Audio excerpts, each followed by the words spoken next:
There we go. Well, hello there, folks, and welcome. This is actually, can you believe this is edition number 95 of the Zoom Rock Room? Since we started this in April of 2020, and we're approaching our 100th episode. So when I get to the upcoming programs, we'll see who's going to be doing the honors there for that one.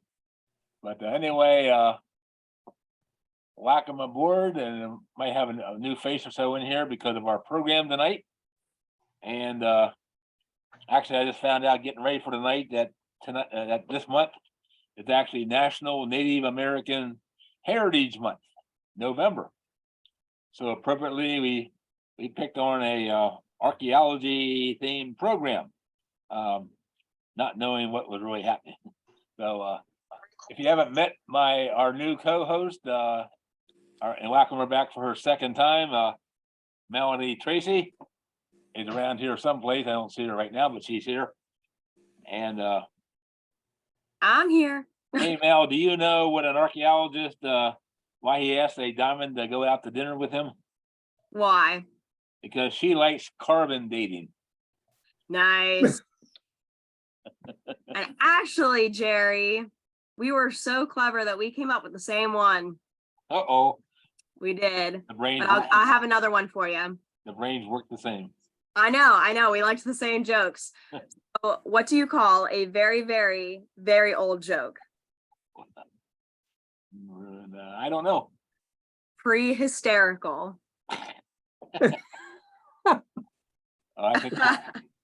I think she Thank won. you for whoever laughed at that. Thank you. And I think she beat me. We had our mutes on. Thank you. Let me try another one on you. Okay. What does cooking burgers and being an archaeologist have in common? Well, there are a couple of my favorite things, but what is it? Either way, you are covered in ancient Greece. Nice one. I like it. I was on the same page as you got your other joke, probably. I know. Hey, why I have you here, Mel? You and I did an astronomy program a couple weeks ago down in Shrewsbury Elementary. You just want to tell the folks a little highlights there? We did. So I believe it was maybe 2 weeks ago on a Friday. Shrewsbury Elementary School had a science night. So all of the students got to bring in their parents, their siblings, and in their gymnasium, they set up a bunch of tables with anything and everything science. So they had live animals and things like that for biology. So they had things like lizards and bunnies and snakes and things for biology. And then they had some other tables set up with static electricity, and they had some projects and making slime out of like borax and things. And then there was Jerry and I, and we were talking about the astronomy side of science.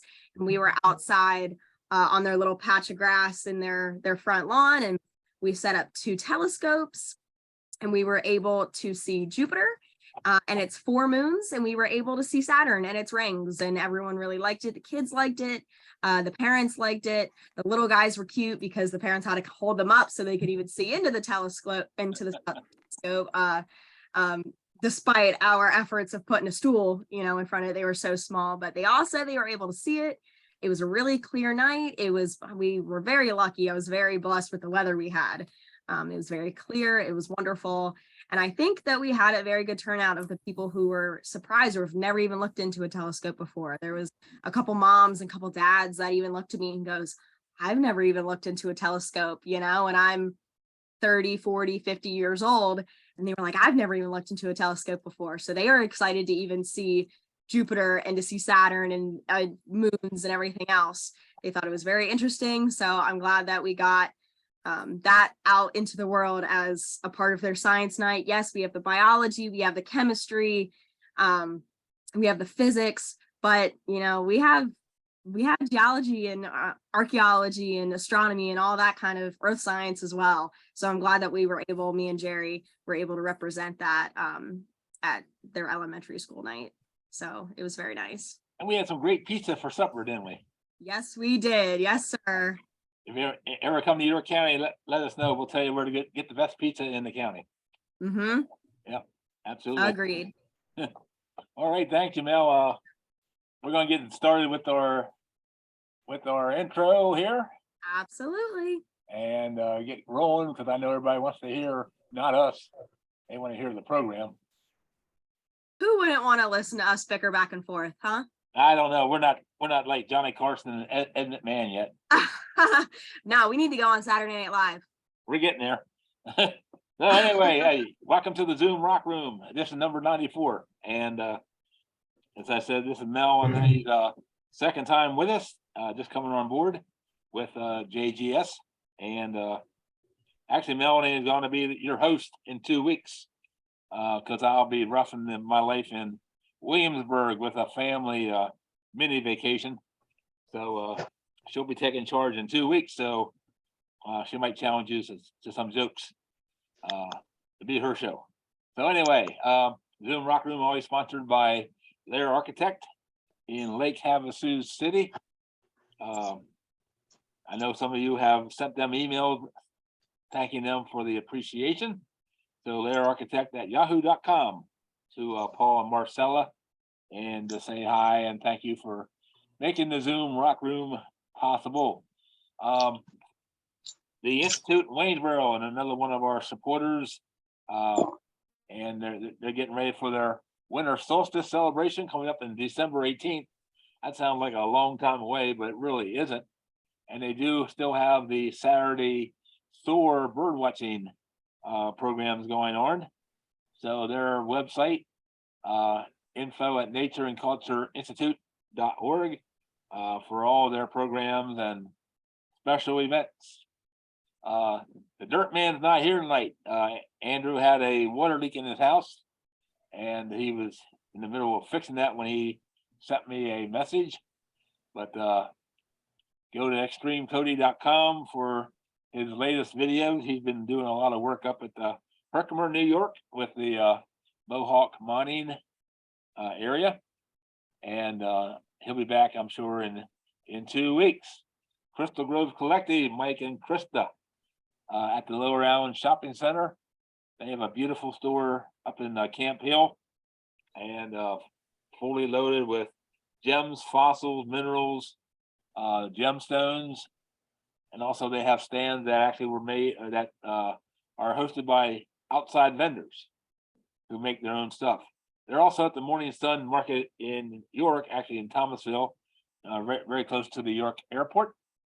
And we'll be relying on them for some prizes here in about another month and a half or so until when we get to our contest that we're going to have that we'll tell you more about coming up. And JGS, Jones Geological Services, public programs coming up. Actually, we'll be doing a combined hike with the York County Parks on November 10th. That's a Thursday at 10 a.m. at Robb County Park, which was the site of the 19th century York Iron Company mine. So we'll be telling you about how the mine operated and actually some of the questions that we still have. And you do need to call Nixon Park at 428-1961, 717 area code to register. And for you people over in northeastern Pennsylvania, November 21st, Golden Southeast Pennsylvania, Maryland will be our topic for the Pennsylvania Earth Science Association meeting. That is open to the public. It's at Whitehall, Pennsylvania. If you want more exact directions or locations, let me know. I'll tell you exactly where the meeting site is. So we'll be doing that program over there then. I did a program several weeks ago, Saturdays ago, in fact, the day after we did the Shrewsbury Elementary at Lake Grub Park in Lancaster County. It's a 19th century iron mine, now a township park. I just love municipalities preserving history and keeping Lake Grub visible and not being filled in. And I was a little tentative. I never did a hike there before. I was a little tentative about how many people were going to show up. And we had a total of 35 people doing the mile hike around the lake, which was a very good crowd. in my mind, but left-hand corner of the picture here, are people, these are family members of the last foreman that worked in the mine in the early 1900s. They are all generations of Mr. Fisher was his name. And they let me know at the very end of the hike that we're related to the last foreman who worked here. And they wanted to get a picture of me with the family. So that was kind of interesting. And I'm waiting for more information to learn more about Mr. Fisher. Hey, coming up, Election Day, November 8th, early in the morning, the western sky is a total lunar eclipse. You can see on the times here, it does start rather late here.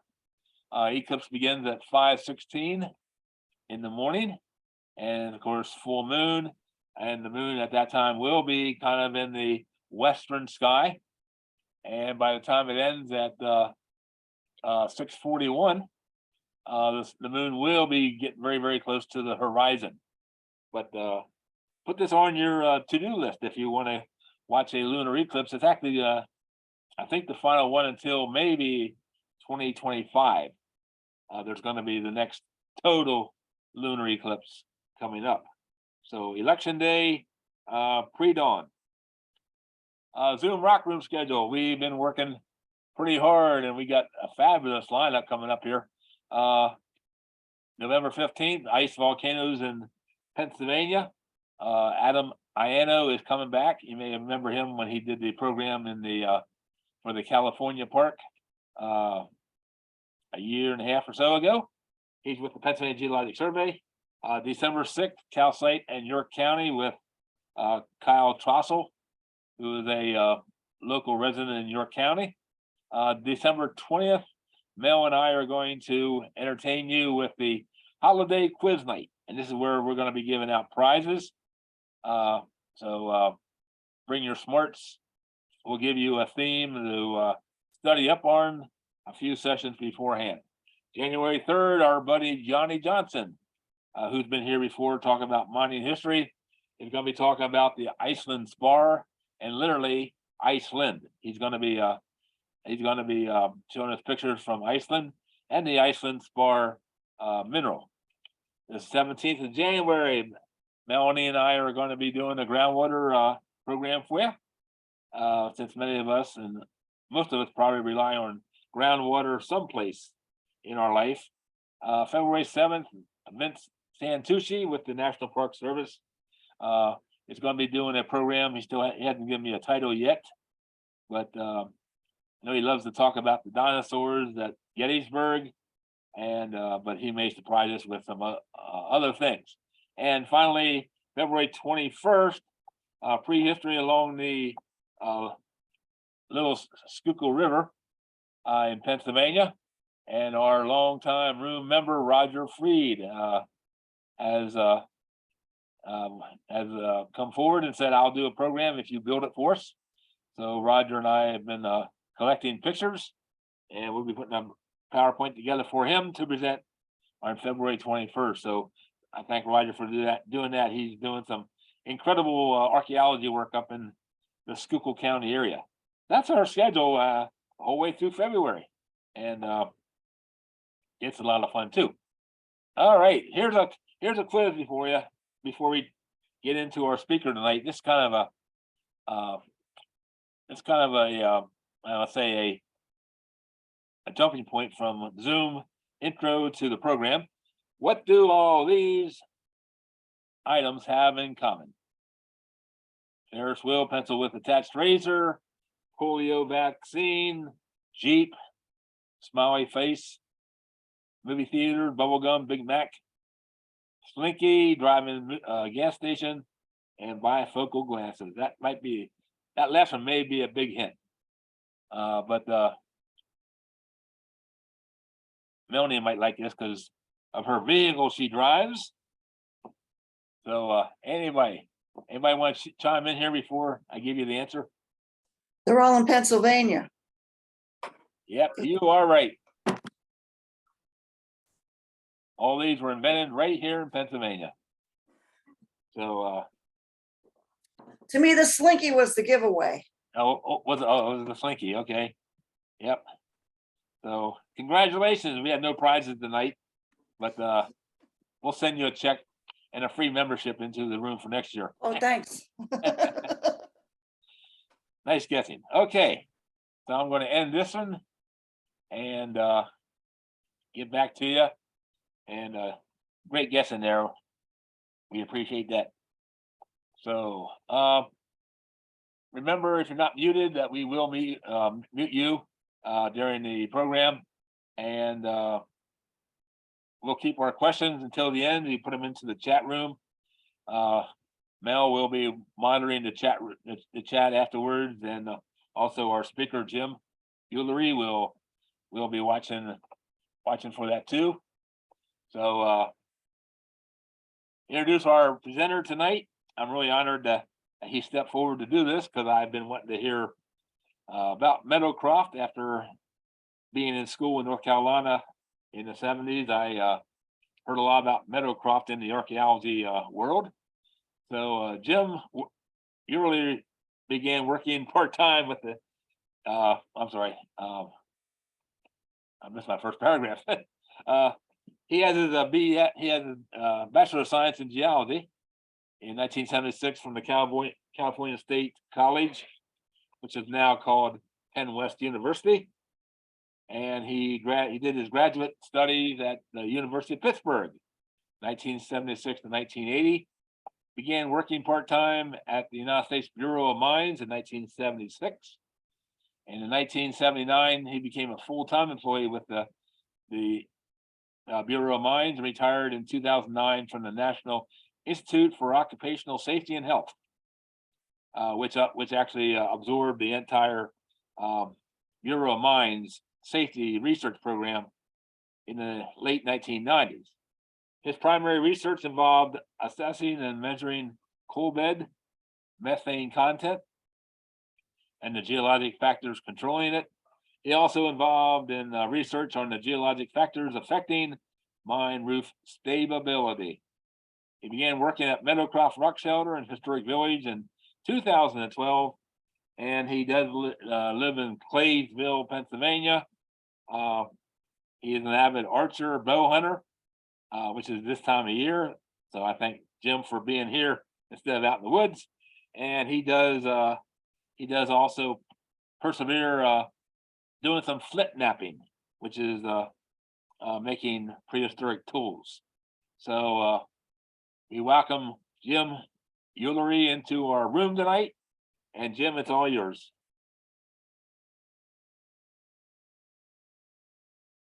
Need to share the screen.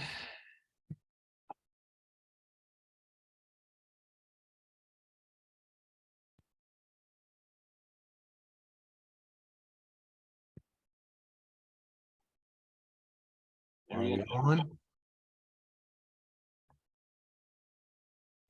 Are we on? Yep, you need to start your program. Okay, well, welcome everybody. Thanks for coming. So as Jerry said, I've been working at Meadowcroft Rock Shelter since 2012, and ironically enough, I was going to Pitt when there were people actually doing the excavations from the geology department down here, and wasn't my cup of tea though. These soft rocks, that was not my cup of tea. I was into hard rocks, but since come around a bit, and I do enjoy learning about the rock shelter, the geology there, and the archaeological finds they've uncovered there. So here's a view of. Go over and hit from beginning there, Jim. Pardon? Hit the from beginning. Oh, okay. Get us the big slides. There we go. Okay. There you go. Yep. All right. So here we go. This is what we're looking at today with the rock shelter. Let me turn my pen on here. Whoops. I didn't want to do that. But just note a couple of things. Note the abutment there at the end of the parking lot, the stone abutment, and the big sycamore tree there just to the right of that stone abutment. We will talk about those a little later in the talk here.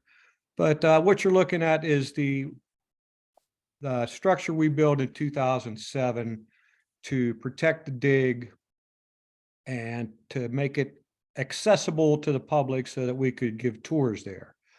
The rock shelter that actually protected the Native Americans for those thousands of years is still above that manufactured roof there, the steel roof. All right, well, we'll move on. And here's a little schematic of the area.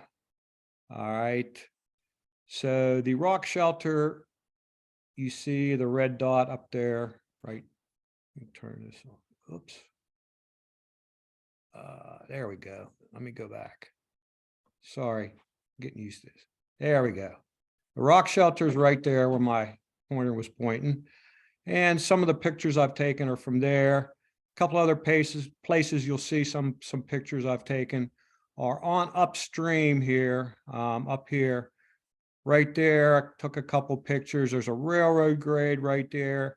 And right here, there's a tunnel called the Buxton Tunnel. And a lot of the pictures you see are going to be from those two areas.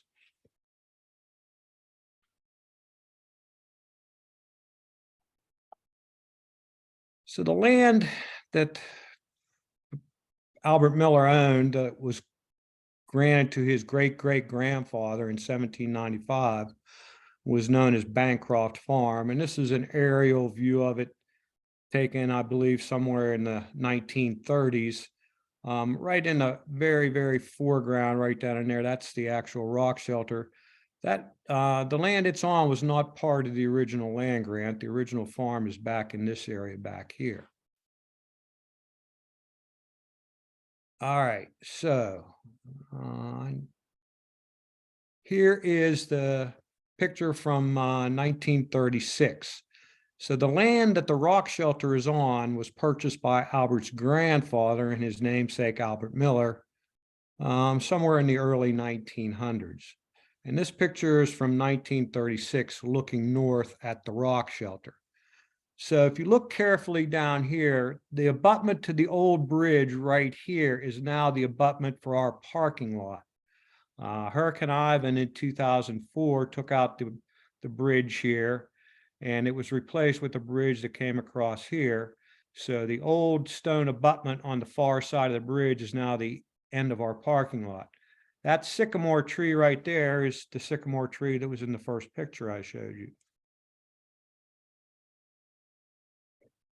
All right, well, on November 12th, 1955, Albert made a discovery. And here's his actual, Albert was a meticulous note keeper.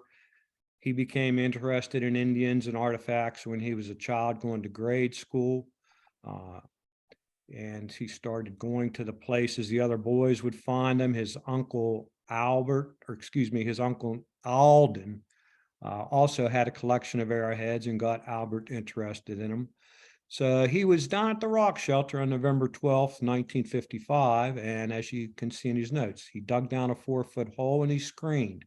He found old animal holes, rocks, and sandy soil that had eroded from the rock above. He found charcoal, bones, evidence of fire all the way down. He found evidence of a mussel shell, flint, and bones. He found a large flint stone, turtle shell, gray flint knife. And anyway, he kept all that stuff and he covered the hole back up. But over on the left there, that's a point that Albert supposedly gave to a gentleman named Barry Martin. And Barry brought that out to Meadowcroft a few years ago. He actually was a caddy at the Lone Pine Golf Club for Albert and his brother Delvin, and Albert, in an act of kindness, gave him the one of the points he found in the groundhog hole. So Albert began a search for an archaeologist to excavate there. He knew, as you can see in this picture here, people had been camping there. They were camping there in 1973, and even back as early as 1955, people had been camping there. As the one slide said, it was known as the Cliffs. Local people came down there to swim in the creek, fish down there, camp there. And so from 1955 until 1973, he was looking for an archaeologist. And fortunately, during that time, he did not tell any of the locals that, hey, I found some arrowheads in the place you all are camping. And so no one ever dug there. And finally, in 1973, Dr. Jim Adavazia, who was with the University of Pittsburgh at that time, came down there at Albert's behest. They met through a mutual friend, Dr. Phil Jack from California State College. And since Dr. Adavazio was looking for a place to start a field school, they struck up an agreement. And in the summer of 1973, that's when the dig began. So a quick look at the stratigraphy involved. We're talking about the rock shelter, and it originally was designated as part of the Morgantown-Connellsville sandstone, which is part of the Conemaugh group, and it's in the Castleman Formation.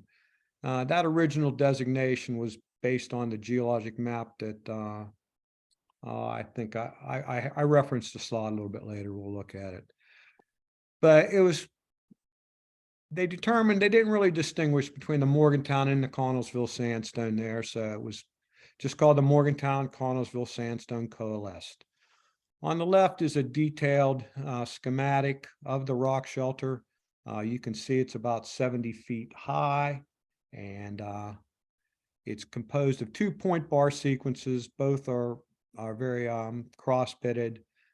There are quartzitic to arcosic sediments. It's the rock is not well cemented, and it ranges in grain size from medium to fine grained.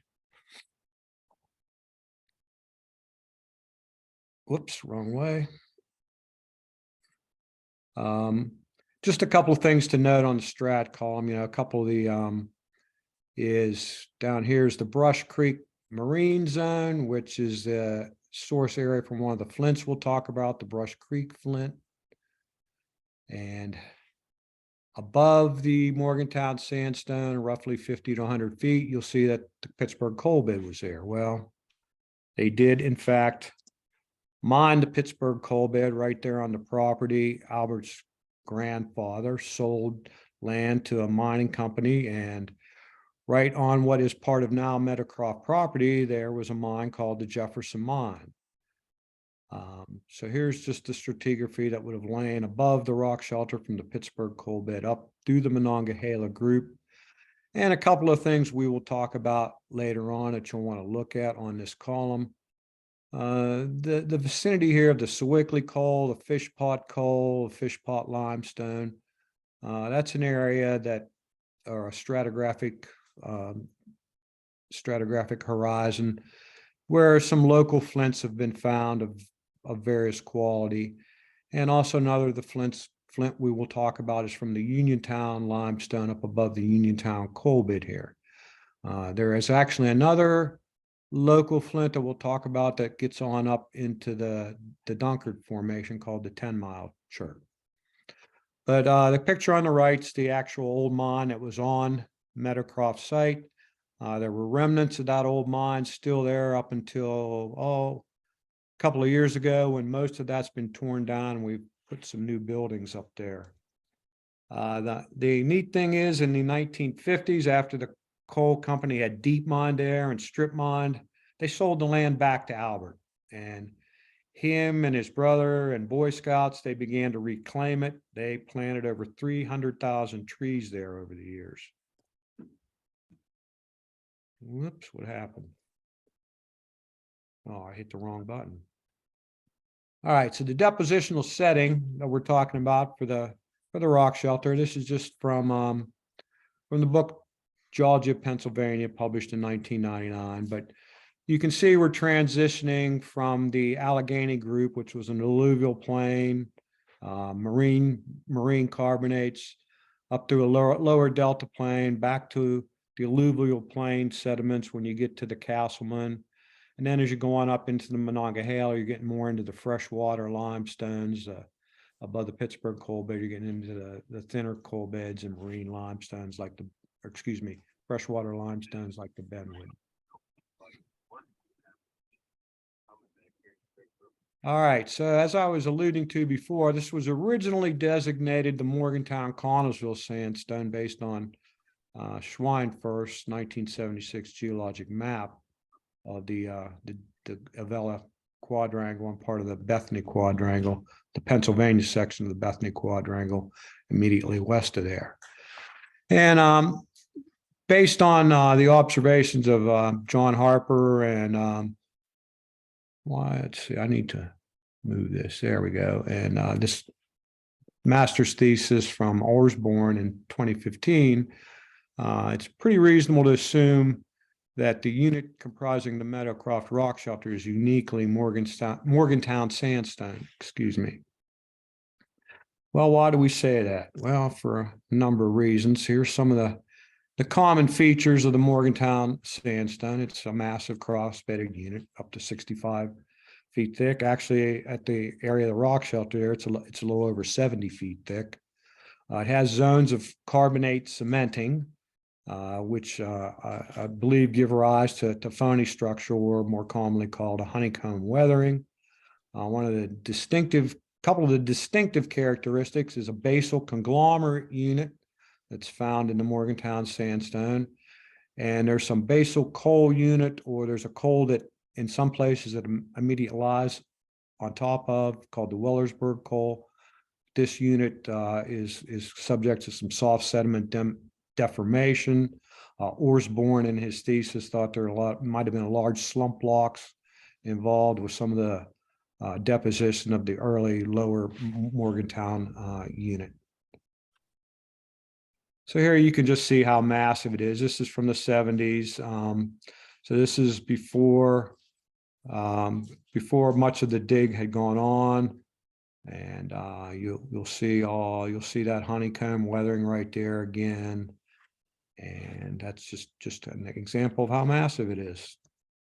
So there's abundant cross bedding. Here's a couple of cross bedding just to the west, a couple of pictures of cross bedding. You'll note over here these little concretions. They're abundant throughout certain zones of the outcrop. I believe a lot of them are siderite nodules, and there's some iron carbonate cementing. So here's the honeycomb weathering, or the Tafoni structure. That's the same, right there, the same hunk of rock we were looking at a couple of slides ago. And this is actually looking up from on top of the main roof, up underneath the overhang, at some of the Tafoni structure up underneath there. So, I speculate that there's iron carbonate cement there. If you pick up some pieces of float out there that have fallen, some of them have a really high specific gravity. You'll pick up another piece about the same size, and the difference between the weights of them is just so obvious that there's got to be some iron there. But honeycomb weathering, up around McConnell's Mill State Park, was attributed by the State Geologic Survey to groundwater moving through the rock deposits, which deposited iron minerals that are more resistant to the weathering than the surrounding rock.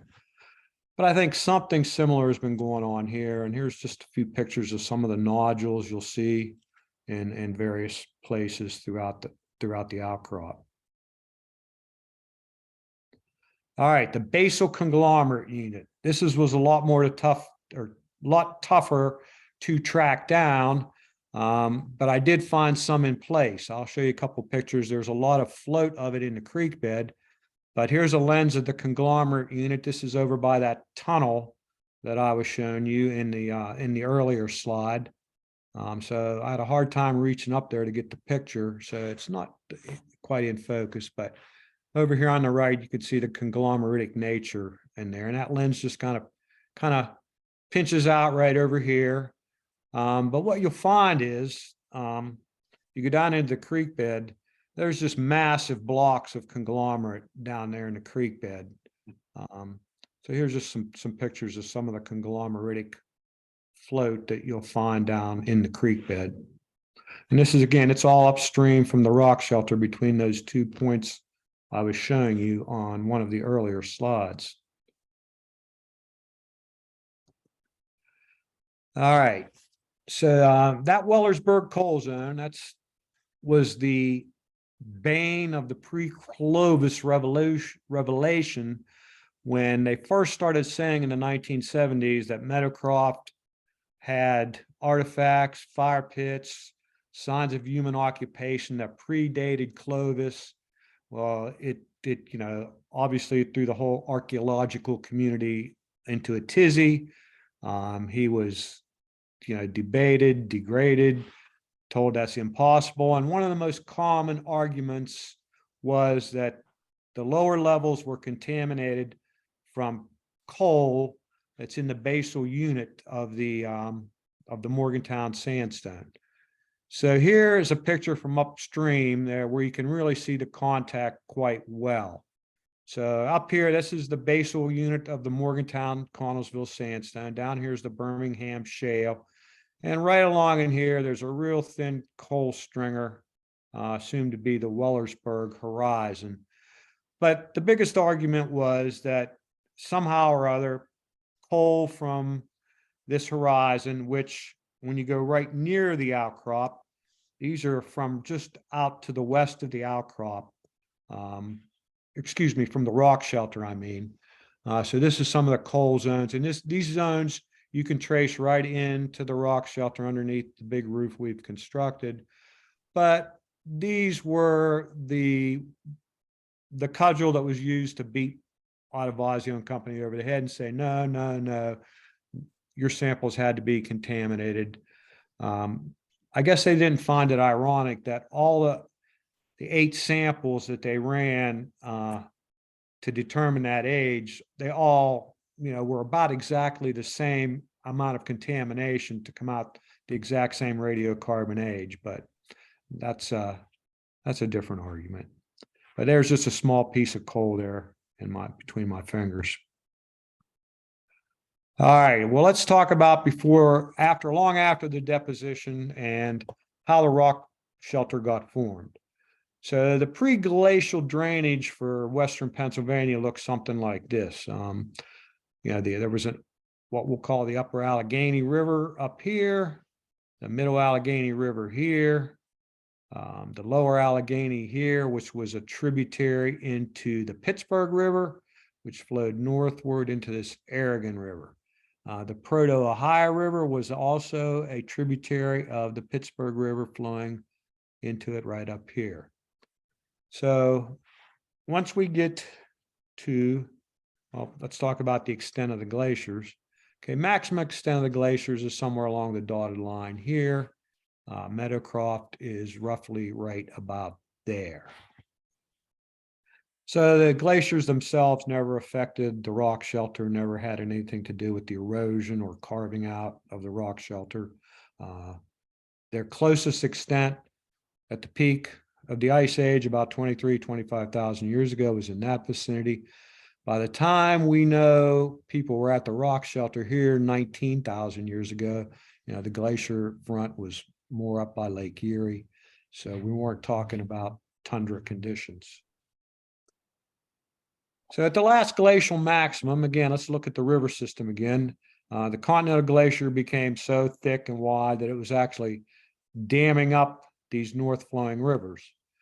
And, at that time, there were tundra conditions here. This was, probably 20,000 years ago. So artists conceptualizing what life would have looked like along that glacier here in Western Pennsylvania. We like to use this as a teaching tool for some of the kids, but all the things going on here, drying the hide, this guy taking a blade corn, napping with an antler billet here, the drying the meat, sun drying the meat to preserve it. You have the glacial lake back here, the glacier, their temporary shelter made out of driftwood and some animal skins. So it's just a nice educational thing. Another thing we like to remind people, these people that lived 20,000 years ago, in Hollywood and literature, well, we call them cavemen. And well, that's kind of a misnomer. You think of a caveman as having a skin draped over them. Well, to survive in a cold climate, they needed to learn how to make fitted clothes and well-made clothes. And indeed, there's plenty of ample evidence to support that they did.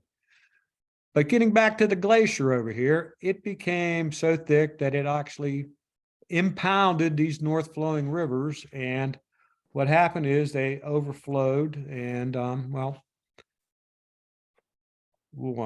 yeah, what happened? We'll go to this one. Yeah, they overflowed and they created the drainage system we have today. Let me just go back. But as the ice sheet receded, as I was saying, by the time people got to Meadowcroft 19,000 years ago, all right, this permafrost tundra area had given way to this more northern forest, okay? And so that by the time Meadowcroft right up in here, by the time people were hanging out in Meadowcroft, we're more into that northern forest, and that's the type of biome that existed up until the woodland period time. And again, you know, changing habitat, changing hunting methods. So as the glacier receded, the modern drainage pattern is what we have today. And this is the process that cut out the rock shelter over here on the left. As you go through the Pliocene, the Illinois ice age, the Wisconsin. So, you know, this is where the rock shelter is today, right down in here. And it was really the result of all the excess flow from the glaciers melting, and that caused the downcutting and the meandering of the stream and carved out the wide valley that we have down there today.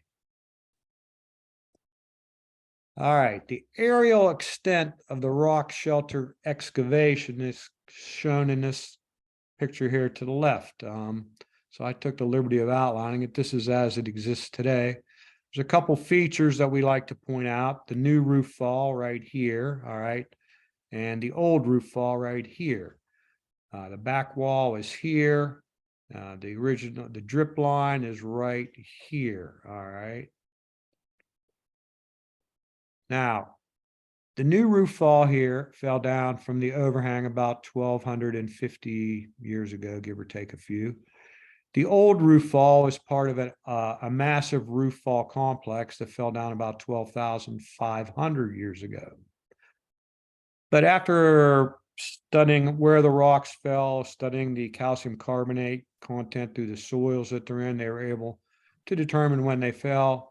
But they also determined that the original drip line, when both of these were part of the overhang, the original drip line back 12,000 years ago and earlier came out somewhere right in here. So this is what explains what they call the deep hole out in here outside the drip line, where they found the oldest evidence. But 12 to 19,000 years ago, since these were in place, they would have had more roof over their heads, so they would have camped more centrally under that roof. The fire pit that I showed you in the early slide, that fire pit was located right here. That was in this. So here's a couple early views of the excavation. And this is the one I was telling you, Jerry. The behind Jerry now, you can see this same area, but this part has been cut off over here. All right, that rock is still in place here. This rock is still in place behind Jerry. But it's a little different, yeah, but it's basically looking the same way. Over here on the right, so this is what they had as the office. This is the old wooden roof that's over the rock shelter. This was built in the 70s, and this was there until we built that new roof I showed you in the earlier slide in 2007. So this rock right here, that is the old roof fall that I was showing you in the previous slide. And the new roof fall is back up in here.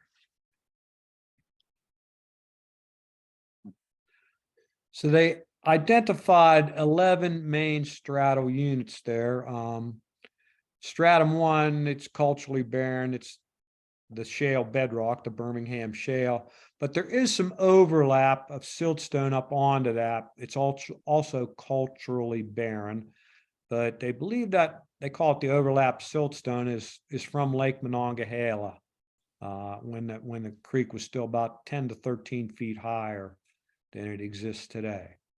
And then the main stratum where there's cultural features are stratum 2 through stratum 11. And you can see over here, the early stratum 2, 2A, 2B, they're divided into, take up roughly 17,000 radiocarbon years. The upper strata were deposited relatively quickly compared to the lower strata. The predominant sources of the sediments are over here. Most all of the early stuff is all, this is also dominant to subordinate sources. So attrition was the main source of the early sediments. And attrition is nothing more than the grain by grain weathering of that sandstone, since most of it is not well cemented. Secondly, would be rockfall. Sheet wash is what's washed in during rainfall. Sheet wash became more predominant after the initial large roof fall.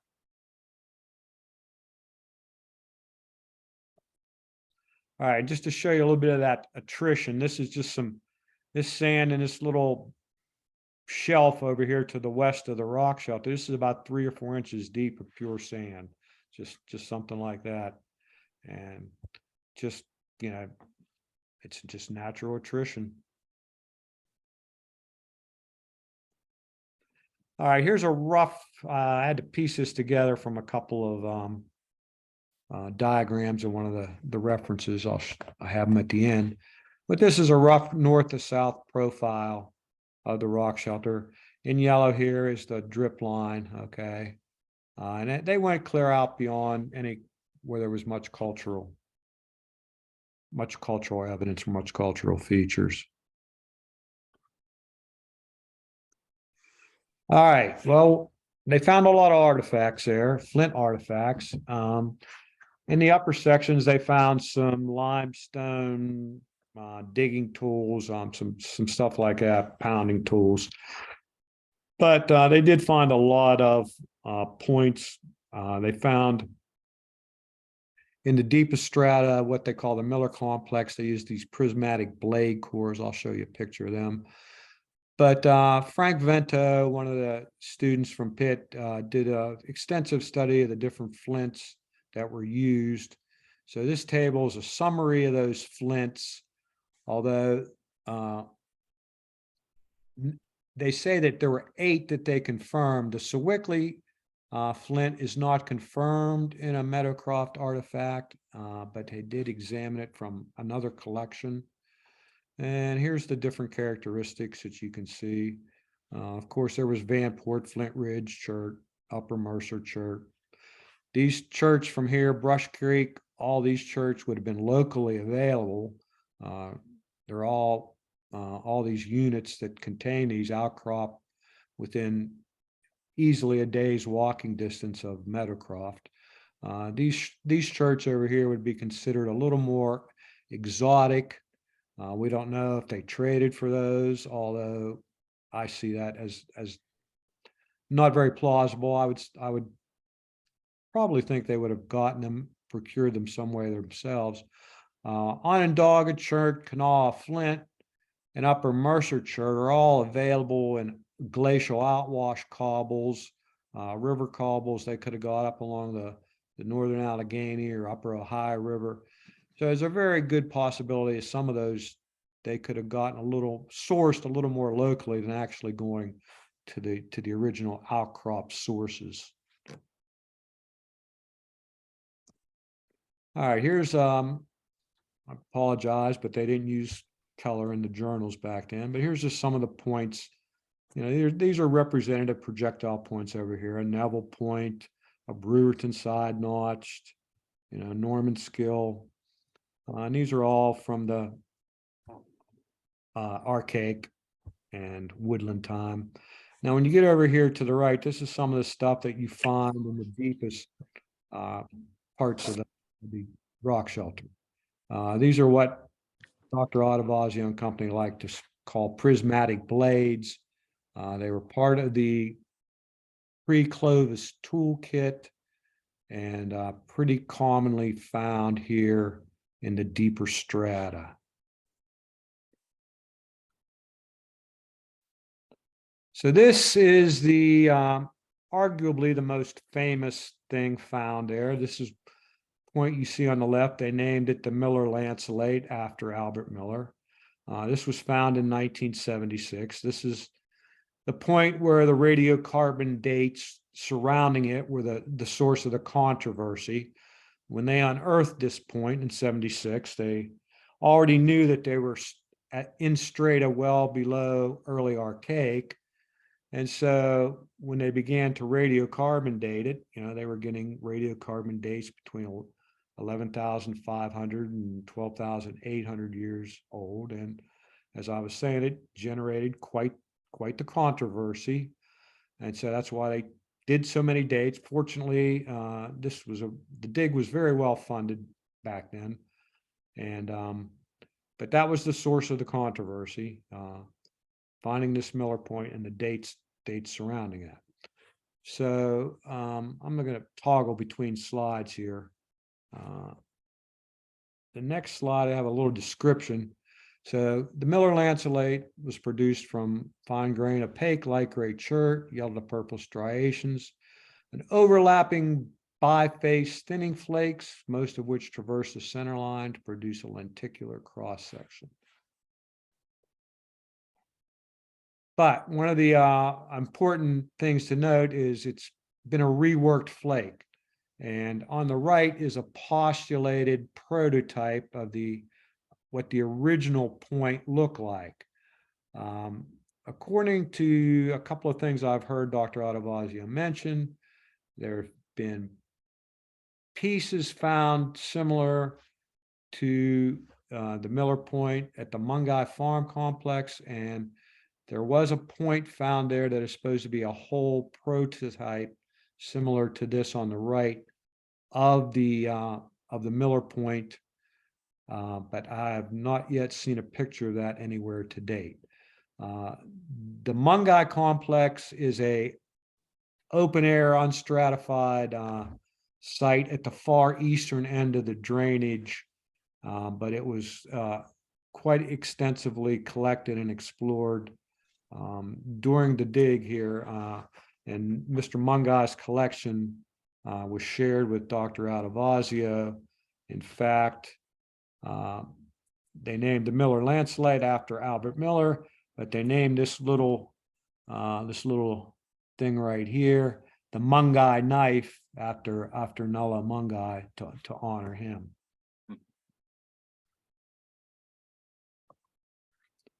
All right, so again, the Miller Lanceolate, here's a description of it.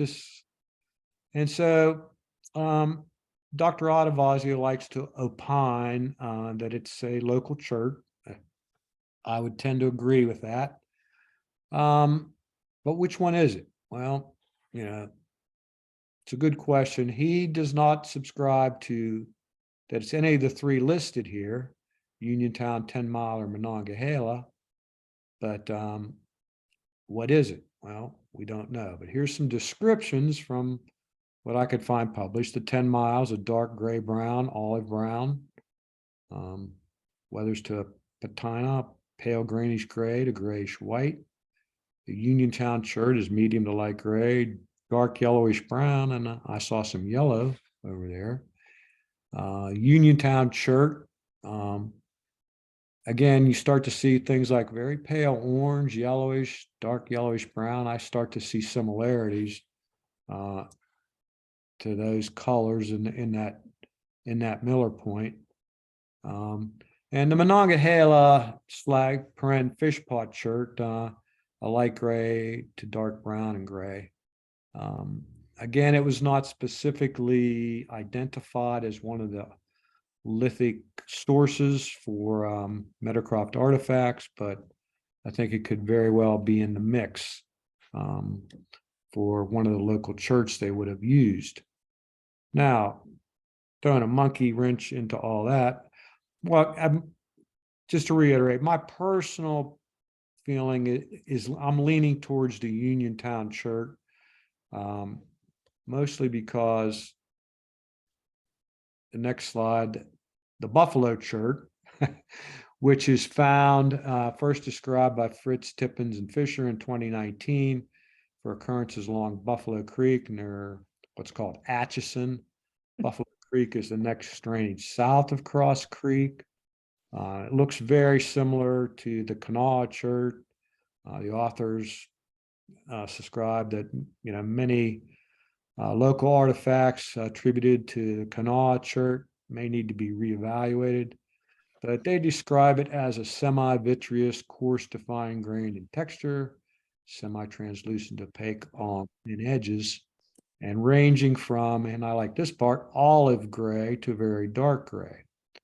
Now here's a couple of pieces that I found over there, and again, that's some of the chert. And this I believe this is probably what they would call a blade core, where some of those prismatic blades, like I showed you in the previous slide, were taken off that piece there. To me, where the buffalo chert is found, if you look at the geologic map, the creek bed there is right on the Uniontown Formation. So I'm suspecting it's within that Uniontown limestone unit or an equivalent of it, and based the Uniontown, again, based on what ICERT describes over near Chartiers Creek in eastern Washington County, you start to get the yellowish grays, yellowish browns. I just think there's some similar color variations that you might see in the Miller Point, but I'll leave that to the good doctor and his crews to decide. All right, well, here's the reference I used, quite extensive. I didn't really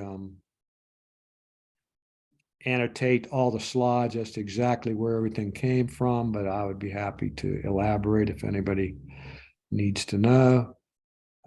And just in closing, I'd like to give a shout out to John Harper, who led, one of the references I used quite a bit.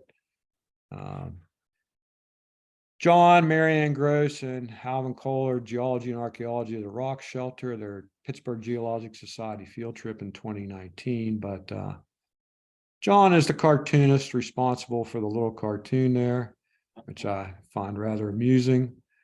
And like I say, as the Looney Tunes say, that's all, folks, but I'll be happy to try to answer any questions you have. All right. Fabulous program, Jim. Thank you.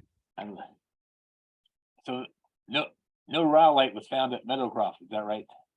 No, there's, I've seen a couple of mentions where he mentions Pennsylvania jasper, but that was saying some of the early stuff. I haven't ever seen an artifact or any debitage that's Pennsylvania jasper. And there's a couple of pictures of artifacts that they haven't seen descriptions of, but I think they're a kind of a hard limestone, a silicious limestone. They don't have a good conchoidal fracture or luster like chert. Okay. All right, you want to stop sharing your screen, then we can. Oh yeah, sorry. Oh, that's right. What do I do? Let's see. Stop video? No. Stop sharing. All right, I'll find it.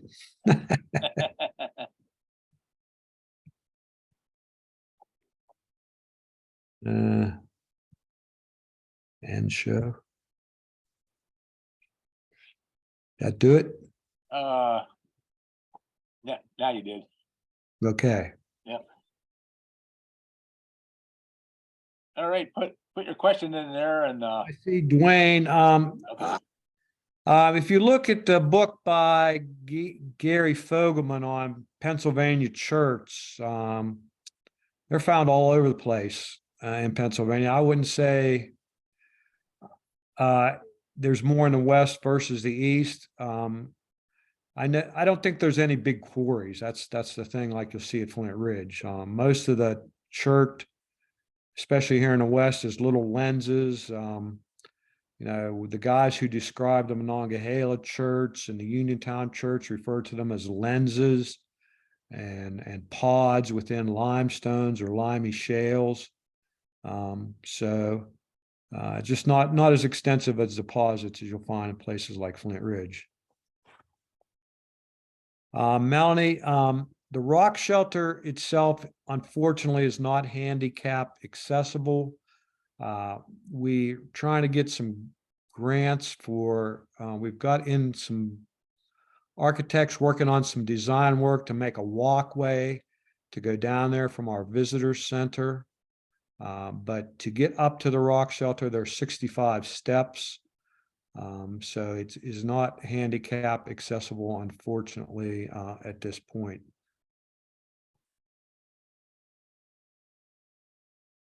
Thank you. Just wondered. That's okay. Looks like Larry typed something in there for you too. That says Okay.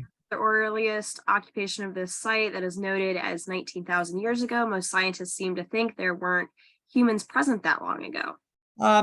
I think, Larry, that school of thought has kind of gone by the wayside. You know, back when they discovered that Miller Point in '76, yeah, that was a. There's a video we showed on there where Dr. Adavazio kind of nonchalantly says about the date. You know, there was a certain amount of skepticism over those dates. You know, he's being very, very collegial to his colleagues of the day. It was really, really controversial.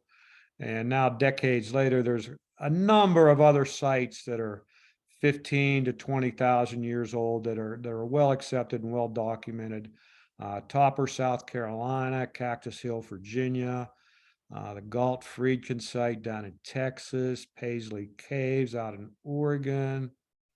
What's the place up in the Yukon? Something yellow, something. But I believe you'll find that by and large, most archaeologists are willing to accept people being here 19,000 years ago.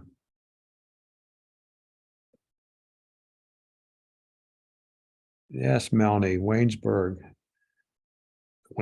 coal bed and the Waynesburg sandstone. The Waynesburg sandstone tops a lot of hills in my neck of the woods and a little farther south, like where you're at. Any other questions? Anything else? Yep, that's fascinating. We need to get out there and see it firsthand. Yeah, I'd be happy to, you know, I mean, we're going to be closed for the season now. But yeah, come spring, we could arrange something. When do you normally like reopen in the spring? We open in May. We start having tours to the public on weekends in May.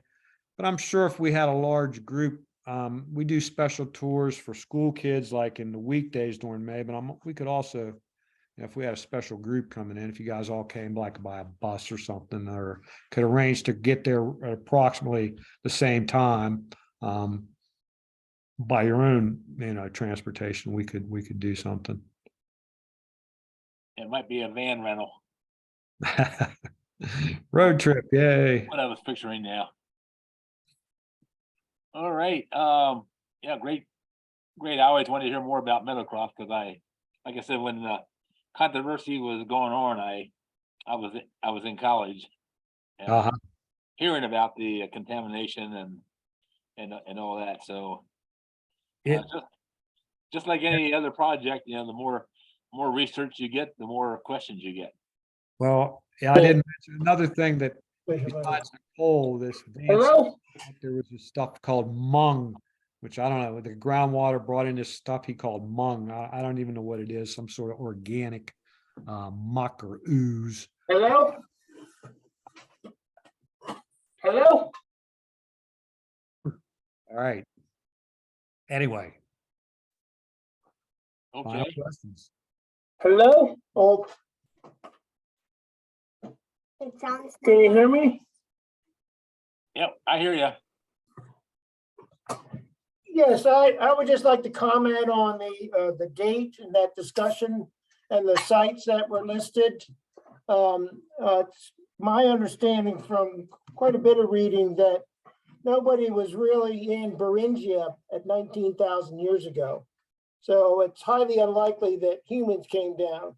And the vast majority of early sites that are accepted by the archaeological community date to closer to 15,000 years ago, not 19,000 years ago. The genetics and just the archaeology of Siberia and Beringia just don't allow for people at that time period. So that's one comment that I have, and I'm an archaeologist and have really kind of studied this extensively. And actually, I'm a little surprised because Jim Adavasio, in most of his more recent publications and discussions, he's using dates 16,000 years ago, not 19,000 years ago. And I guess Well, the 16,000 is the radiocarbon date.